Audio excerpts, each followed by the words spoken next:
Hello students, welcome to today's biology class. In the previous classes, we have discussed about inheritance of one gene as well as inheritance of two genes. So, Mendel conducted his monohybrid cross and dihybrid cross and came to certain conclusions, and he derived the basic principles of inheritance. Three basic principles of inheritance. The first one, law of dominance, then law of segregation and law of independent assortment. During 1900, other biologists in different parts of the world, they were also conducting similar experiments on different plants.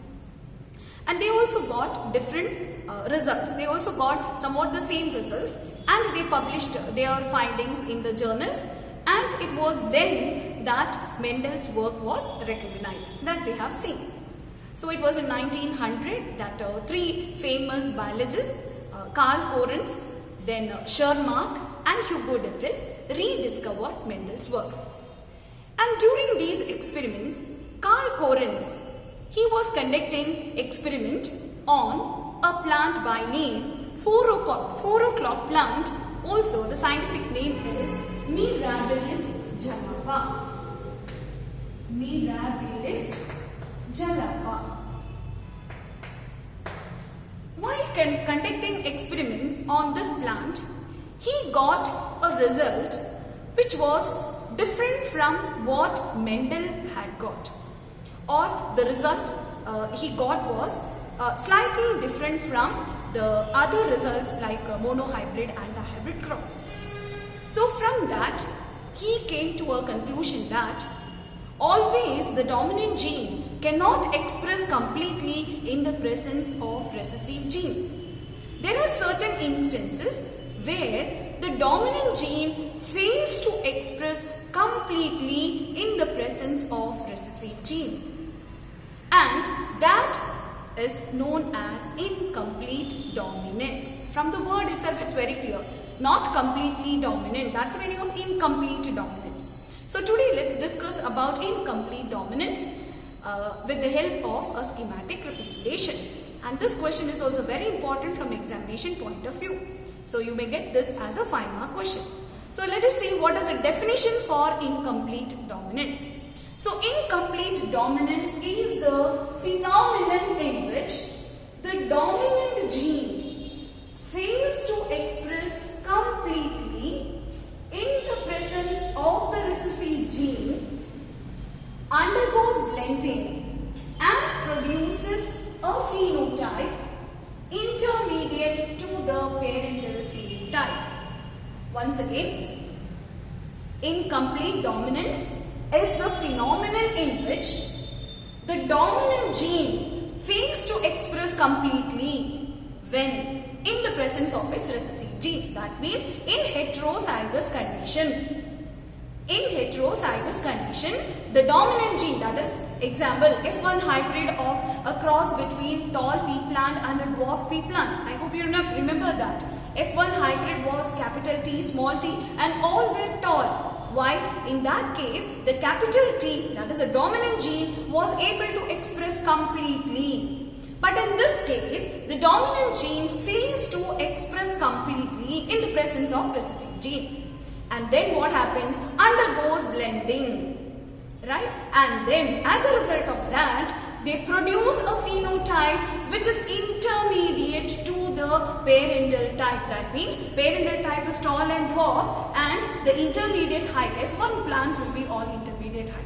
This didn't happen in pea plants. Okay. So this phenomenon is called as incomplete dominance. Hope you got the definition of incomplete dominance. Okay. The dominant gene fails to express completely in the presence of its recessive gene. Okay, now let us see the cross. So as I've told you, this incomplete dominance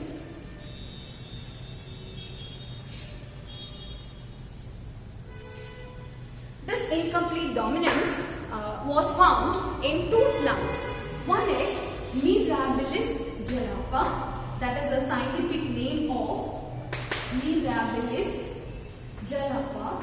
This is a scientific name of 4 o'clock plant. Right? You must 4 o'clock plant. It is found on the roadsides, in gardens and all that. There are different varieties of Mirabilis jalapa plant or the 4 o'clock plant. They have a long corolla tube. The petals are all fused together. They appear in red color, white color, pink color and so on.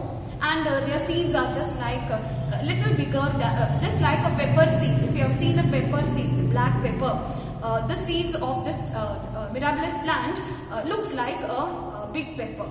Okay, so you must have seen this plant. Okay, then another plant in which this same incomplete dominance was found was Antirrhinum. The common name of Antirrhinum is dog flower or snapdragon. Dog flower or snapdragon. Fine. So these are the two plants. One is Mirabilis jalapa, another one is Antirrhinum. I think you can't see this. Here I have written dog flower and snapdragon. I'll write snapdragon once again here. Snapdragon. So these are the two plants in which incomplete dominance was found. Now let's see the cross. So just like monohybrid cross, here only a single character. So in a monohybrid cross, what do we write first? We write first the parental phenotype, isn't it?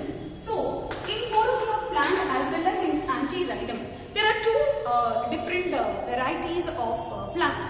So one produces red flower and the other one produces white flower. Okay, so the parental phenotype is red flowered plant crossed with white flowered plant. So I'm just rubbing this. Hope you have written this. Mirabilis jalapa and Antirrhinum. So parental phenotype is red flowered plant crossed white flowered plant. It can be either 4 o'clock plant or it can be Antirrhinum plant. Then what is the next step? Next step is parental genotype. How can we write the genotype? Both are true breeding varieties. So we can write the genotype as capital R, cross small r. Isn't it? Right. Now what is the next step? Meiosis. As a result of meiosis, what happens? Gametes will be formed. Right? So from this only all the gametes will be having capital R and from this all will be small r.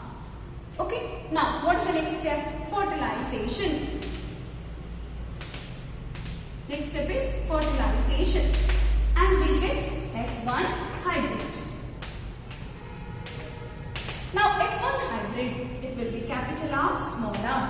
But what was the phenotype here? When Karl Korenz conducted his experiment on Mirabilis plant, he got, according to Mendel, all the plants should produce red flowers. But to Karl Korenz's surprise, he found that all the plants produce pink flowers. All were pink colored plants, pink flowered plants. All the plants produce pink flowers. Then what he did, he allowed this F1 hybrid to undergo self-pollination. That is the next step, F1 into F1 selfing. Then what happened? Capital R, small r, cross capital R, small r. Again, meiosis. Right? This produced gametes. Which are the gametes? Each parent will produce two types of gametes, isn't it? Which are the two types of gametes? One will be capital R, another one will be small r. Here also capital R and small r. Isn't it? Okay. Now let us draw the checkerboard. Checkerboard is done to find out F2 generation. Okay. So here capital R, small r. Here also capital R, small r.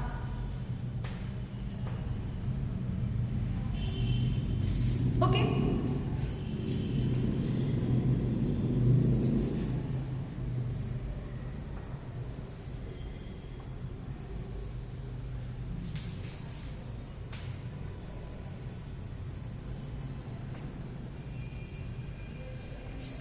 you can see this, right?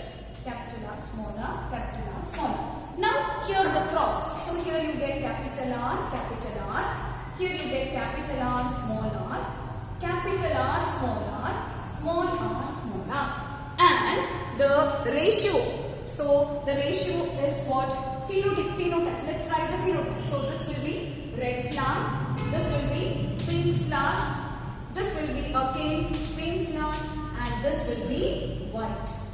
So the F2 phenotypic ratio, Carl Correns got the F2 phenotype as 1 red is to 2 pink is to 1 white. So here below this F2. So here you have to write F2 generation. So this is F2 generation, isn't it? Right. Now below this F2 phenotypic ratio.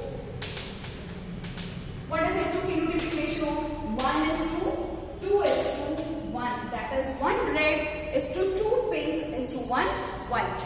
Okay. Then what will be F2 genotypic ratio? F2 genotypic ratio is also the same. Why? 1 is capital R, capital R. Then 2 are capital R, small r. And again 1 is small r, small r. So here in this case, in incomplete dominance, you get both phenotypic and genotypic ratios the same. So you may get it as a question. Explain or mention the phenomenon in which the phenotypic ratio and genotypic ratios are the same. Answer is incomplete dominance. Hope you got it. So here what happened? Why this variation from, this is a deviation from Mendel's law, isn't it? In Mendel's monohybrid cross, we have seen that in the F1 hybrid, all the plants were having the phenotype of the dominant parent. So here in this case, red flower is dominant over white flower. So red flower character trait is dominant over white. So in the F1 hybrid, if it followed Mendel's law, then what would be the phenotype? It would have been red. But instead of red, all the F1 hybrid produce pink flowers. What does it mean? It means that in heterozygous condition, so from this cross, after conducting this cross, Carl Correns came to a conclusion that in the presence of the recessive gene, okay, in the presence of small r, capital R could not express completely. In the presence of the recessive gene, the dominant gene could not express completely. Right? And he called this phenomenon as incomplete dominance. Hope it's clear? Right. So what is incomplete dominance? Once again, what is the definition? It is a phenomenon in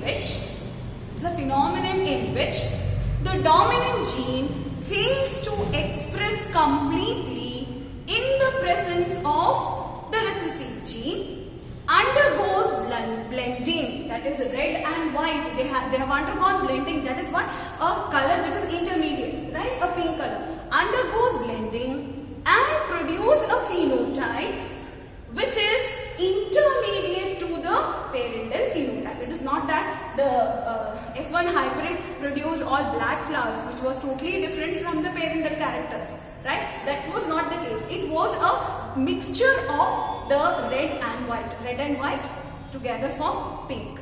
Hope it's clear. So that is how he defined, or he came to a conclusion that Mendel's law of dominance cannot be accepted completely in all the plants or in all organisms.